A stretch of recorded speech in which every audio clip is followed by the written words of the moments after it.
I nderuar President Begaj, e nderuar Kryetare Kuvendit Zonja Haxhiu, i nderuar Kryeministër Kurti dhe anëtarë të kabinetit qeveritar, shumë i dashur Baca Rifat, të nderuar deputet të Kuvendit të Kosovës, të nderuar përfaqësues diplomatik të shteteve mike, ish president e ish kryeministra, nderuar familje Rugova, familje Jashari, familje të dëshmorëve, përfaqësues të institucioneve të sigurisë, pris fetar të vendit tonë, shumë të nderuar mysafir nga Garda e Iowa, nga Anglia dhe nga shtetet të ndryshme të vendit tonë, shumë të dashur qytetar të Republikës sonë. 18 vjet më parë, Kosova u ngrit nga vuajtja në dinjitet, e nga rezistenca në shtetësi, duke dëshmuar kështu se liria e fituar me sakrificë është e përjetshme. 18 vjet më parë, Kosova u shpall shtet i lirë, i pavarur dhe sovran, duke i dhënë fund një udhëtimi të gjatë e të dhimbshëm, por edhe duke hapur një kapitull të ri të historisë sonë kombëtare. Pavarësia e Kosovës u fitua me mund, me gjak, me sakrificë dhe me durim shekullor. Ajo u ndërtua nga ata që u persekutuan, u burgosën, u dëbuan, u luftuan, por asnjëherë nuk u nënshtruan. Sot me respektin më të thellë, përulemi para kujtimit të gjitha atyre burrave e grave që ranë për këtë ditë në mënyrë që Kosova të jetë republikë. Në themelet e shtetit tonë qëndron vizioni i presidentit historik Dr. Ibrahim Rugova, arkitektit të pavarësisë së Republikës sonë. Me mençuri, durim, vizion dhe një besim të palëkundur në lirinë dhe dinjitetin e popullit tonë, ai udhëhoqi Kosovën në kohët më të rënda, duke i dhënë kauzës sonë legjitimitet e mbështetje ndërkombëtare, si dhe shpresë të brendshme. Historia jonë mëtej është brumosur në periudhën e luftës për liri. Ajo mban emrin e komandantit legjendar Adem Jashari, familjes së tij heroike dhe të gjithë burrave e grave të ushtrisë çlirimtare të Kosovës. UÇK-ja është ideali më i madh që ka ndërtuar shqiptarët ndërshekuj. Ajo është zemra e rezistencës sonë kombëtare dhe përgjigjja e një populli të shtypur ndaj një regjimi gjenocidal. Kjo luftë ishte gjithnjë e drejtë, gjithnjë e pastër dhe gjithnjë e domosdoshme. Çdo përpjekje për ta njollosur atë, për ta relativizuar apo për ta barazuar viktimën me agresorin është jo vetëm e padrejtë, por edhe historikisht e pavërtetë dhe tërësisht e papranueshme. Krerët e ushtrisë çlirimtare të Kosovës që sot gjenden në Hag, së bashku me mijëra luftëtarë të tjerë dhe me mbështetjen e palëkundur të popullit të Kosovës, u ngritën për liri, për dinjitet dhe për të drejtën e patjetërsueshme për të jetuar të lirë në atë dheun e tyre. Prandaj çdo përpjekje për ta barazuar luftën tonë çlirimtare me krimet e regjimit gjenocidal të Serbisë, jo vetëm që e minon drejtësinë, por dëmton rënd edhe themelet e paqes afatgjat në rajonin tonë. Lufta e UÇK-s ishte shtylla jonë më e fuqishme e rezistencës dhe e shpresës.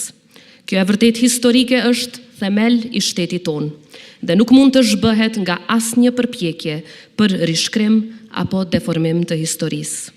Sot më shumë se kurrë e kemi për detyrë të qëndrojmë së bashku. Asnjë dallim i yni i së kaluarës apo i së tashmës nuk guxon të jetë pengesë në unitetin tonë në mbrojtje të luftës sonë çlirimtare, sepse kështu ne e mbrojmë pastërtinë e lirisë, pavarësisë dhe vetë ekzistencën e shtetit tonë. Sepse mbi çdo dallim ekziston përgjegjësia jone e përbashkët për ta mbrojtur këtë shtet, i cili është rezultat i një sakrifice shekullore. Duke mbrojtur të vërtetën, ne mbrojmë vetë shtetësinë tonë dhe këtë do ta bëjmë për sa të jetë jeta, sepse lufta jonë çlirimtare ishte betimi i përgjakur i një populli që deshi të jetojë i lirë në tokën e vet. Secili prej tyre i dha vulën në trup, në shpirt dhe në kujtesë shtetit të cilin e gëzojmë sot. Prandaj sot detyra jonë është që kjo liri të jetë e denjë për sakrificën e secilit dëshmor dhe secilit martir që dha jetën për liri. Kosova u bë shtet për ta mbrojtur të vërtetën dhe për të mos lejuar kurrë që historia të rishkruhet në dëm të atyre që sakrifikuan gjithçka. E populli i Kosovës sakrifikoi gjithçka, deri edhe fëmijët në djep, në mënyrë që ne sot ta gëzojmë lirinë.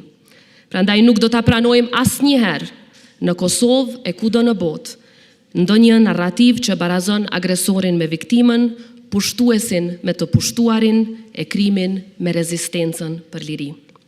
Të nderuar deputet, rruga e Kosovës drejt lirisë ka qenë një rrugtim i gjatë, i mundimshëm dhe i mbushur me sfida, por edhe me aleanca të fuqishme e me miqësi të sinqerta. Në këtë përvjetor, me mirënjohje të thellë, dua t'i falenderoj të gjithë aleatët tanë, aleatë të cilët i ndërtuam me mençurinë dhe vizionin e presidentit historik, Dr. Ibrahim Rugova dhe burra e gra që qëndruan pranë tij në ndërtimin e këtyre aleancave të cilat do t'i mbrojmë me çdo kusht. Falenderojmë Shtetet e Bashkuara të Amerikës, aleatin ton strategjik. Falenderojmë çdo shtet evropian e gjetiu, gjithë partnerët tonë ndërkombëtar që qëndruan për krah Kosovës kur liria dukej e largët dhe e pamundur. Pa përkrahjen e tyre politike, diplomatike dhe ushtarake, ënd rajon për liri do të ishte akoma e largët. Sot, pas 18 vite shtetësi, kemi arritur shumë, por kemi akoma shumë rrugë për të bërë përpara.